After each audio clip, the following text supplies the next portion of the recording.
Namandavuts, namandavuts, namandavuts, namandavuts. This is Reverend Marvin Harada, Bishop of the Buddhist Churches of America. My message today is titled The Meaning of Arigatai.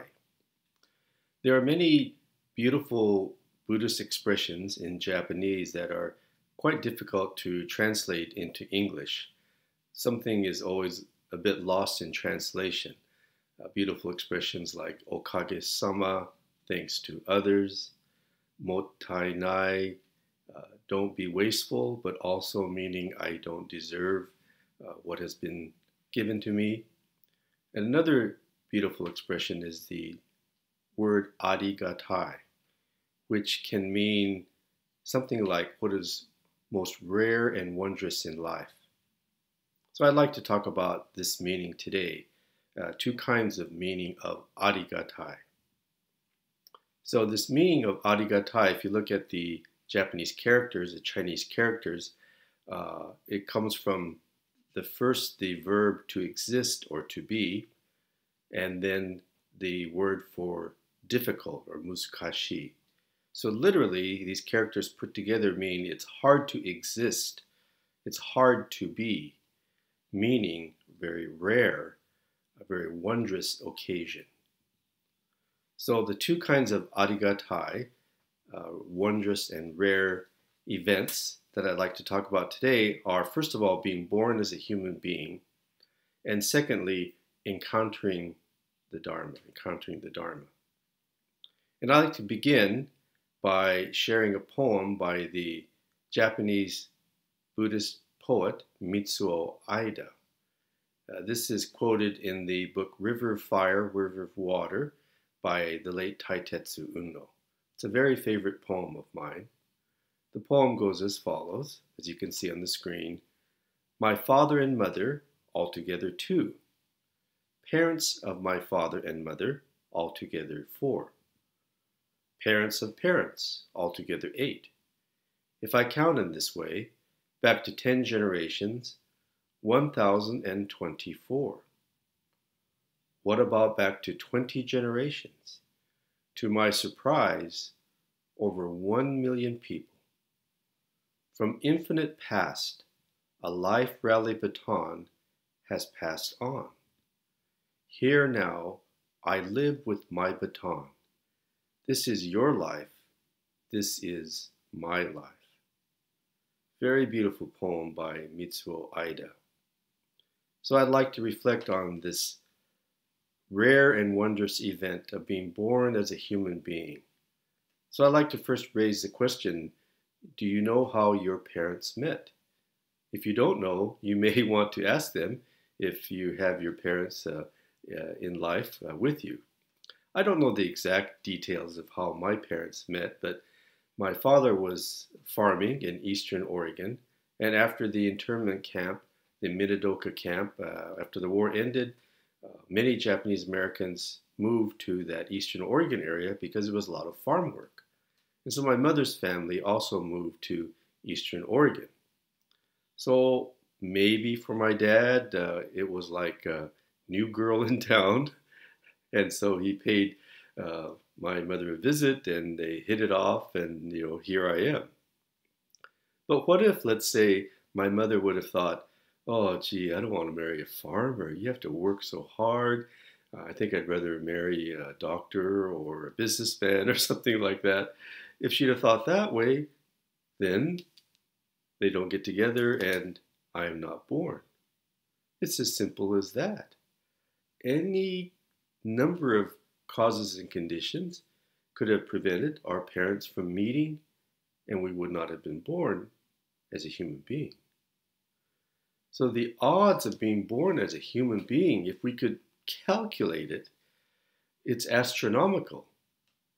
So we know that the odds of winning the lottery are something like 300 million to 1. 300 million to 1.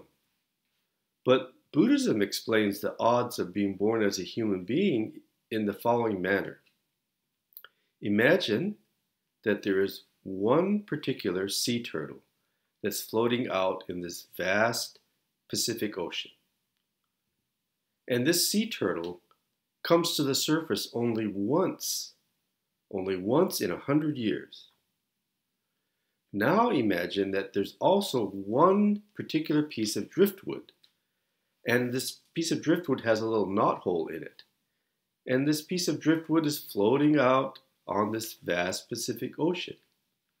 So Buddhism says the odds of us being born as a human being are like the sea turtle that surfaces once in 100 years, if by chance he happens to hit that one piece of driftwood. And then not only that, but pokes his head through the knothole in that one piece of driftwood floating out on the vast Pacific Ocean. Well, those are the odds of us being born as a human being. It makes winning the lottery look even like better odds, isn't it? This image that Mitsuo Aida gives in his poem of life being handed down to us like a baton in a relay race, I think this is a beautiful image, a beautiful metaphor. And so I'd like to share my high school track experience. So I attended a rural high school in Eastern Oregon, not a very large high school, about 400 students in 4 grades of high school. So the best thing about going to such a rural high school is that if you go out for a sports team, you're automatically on the team. Nobody is cut from a sports team in Vail High School. In fact, the coaches in between classes, they're roaming the hallways trying to recruit people to come out for this sport or that sport. So as a freshman, I went out for the track team. And we didn't have varsity, JV, frosh soft. It's just the one varsity team. So naturally, we freshmen were not as fast as the upperclassmen. And at the very first track meet, our coach said to 4 of us freshmen, he said, I want you to get some experience. So I'm going to enter you in the 880-yard relay race. So each runner has to run half a lap.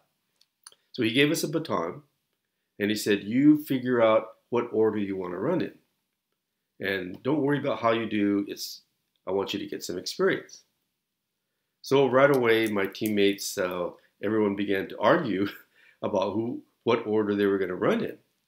And I thought everyone would want the anchor leg because, you bring the baton across the finish line. But everyone wanted to run the first leg. I want to run the first leg. No, I want to run the first leg. Finally, we settled on an order, and no one wanted the anchor leg, so I took the anchor leg. Well, we lined up on the track, and the gun went off, and the race began. Almost immediately, I realized why my teammates all wanted the first leg. At least the first runner didn't look too bad. It at least looked like our team was kind of in the race. But with each runner, our relay team got further and further and further behind. Then between the second runner and the third runner, they dropped the baton. So by the time I got the baton for the 4th and final leg, all of the other relay teams had already finished on the other side of the track. And in fact, they were bringing their hurdles out for the next event. And then someone said, oh wait, there's one more runner coming. We can't bring their hurdles out yet. So it was so embarrassing to bring the baton across the finish line for our last place relay team. But right away, our coach came over to us. He said, that's okay. It's your first track meet. You got some valuable experience. Next time, I know you'll do much better. Well, when you think about it, when you run in a relay race like that, you carry the baton with a great deal of responsibility. You represent your relay team.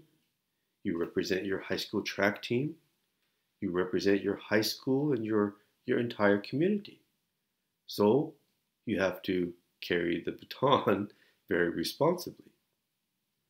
Well, Mitsuo Aida in this beautiful poem, he's saying to us that life has been handed down from generation to generation, from infinite past. And now we have this baton of life. We are living our life. We have this baton of life in our hands. And so we must carry the baton of life with a great deal of gratitude, appreciation for all that it took for life to come to us. And at the same time, we must carry it with a sense of responsibility and with a sense of meaning. That's some of the meaning I find in this beautiful poem by Mitsuo Aida and his metaphors, image of the baton of life. So this final portion of his poem, once again, from infinite past, a life rally baton has passed on. Here now I live with my baton. This is your life. This is my life. So we should carry this baton of life with reverence, gratitude, and meaning. The second Arigatai that I would like to talk about is encountering the Dharma, meeting with Buddhism. So I'd like to raise the question, how did you yourself encounter Buddhism? Some of you may have been born into a Buddhist family, like I was. My grandparents were Buddhist, my parents were Buddhist. My father was not a minister, but I attended the local temple in Eastern Oregon. Others may have encountered Buddhism in many different ways, maybe through books, maybe through meditation, maybe they left their own religious tradition and sought out Buddhism. So if you're born into a Buddhist family like I was, that doesn't necessarily mean you really encountered the Dharma. And as a young person, I realized that I was a Buddhist because my family was Buddhist. But the teachings had not, in a sense, resonated deeply within my own heart and mind as a young person. But in college, through various life experiences, I came to delve more deeply into Buddhism, and I came to encounter it as a teaching that I truly wanted to seek and follow for myself. So this encountering Buddhism is the second Arigatai, most rare and wondrous event in our life. And let's think about what it took the Dharma to reach us, whether we were born as a Buddhist or we encountered Buddhism in another manner. We have this 2,500-year history of Buddhism. Monks traveling from India to China, monks going from China to India to seek the teachings. Monks literally carrying Buddhism on their back, sutras on their back, walking by foot, making this long journey from India to China initially, and then Buddhism goes from China to Korea, China to Japan, throughout other countries in Asia, and over the course of 2,500 years, it comes to our country as well. If you've been brought up as a Buddhist, we have our own pioneering members who built and established our temples, and without them, we would not have encountered Buddhism. I can think of my own home temple in Eastern Oregon. It was literally built by the hands of its members. They hired one professional contractor, and the rest of the work was all done by the members, by the farmers, in the wintertime when they didn't have farm work. So they literally built that temple with their own two hands. So at some point in time, if we have encountered Buddhism, then this baton of transmitting the Dharma will be in our hands. It will be our responsibility to do something to transmit the Dharma into the future. So each generation of Buddhists has a part in this transmission, the passing of the baton of the Dharma to the next generation. So we have to ask ourselves, what will be my role? What will I do to be a part of the transmission of the Dharma to the next generation? So first, we have to seek the teachings ourselves. We have to find the meaning of Buddhism in our own lives in order for us to transmit something meaningful to others. And as we come to receive the teachings, we will then find our own unique way to share it with others, or to serve in some manner that helps to transmit the teachings. Some people may choose to maybe be a Dharma school teacher and to teach our children about Buddhism. Or some may serve on the temple board. Or some may even choose to become a minister to transmit the Dharma. Or others may just sincerely follow the path. And that really is the most important thing. By being a seeker of the teachings ourselves, by being a listener of the Dharma ourselves, by being a student of the Dharma, first and foremost, that alone is one of the most important things that we can do to transmit the Dharma. Because when we become a seeker, when we become a listener, when we become a student of the teachings, then others will see the teachings unfold through our own life. And that's how Buddhism is truly transmitted. I hope that all of us can have a sense of how rare and wondrous it is to have been born as a human being, and how rare and wondrous it is to have encountered the Buddha Dharma. Both are truly Arigatai. Namandams, namandams, namandams. Thank you very much.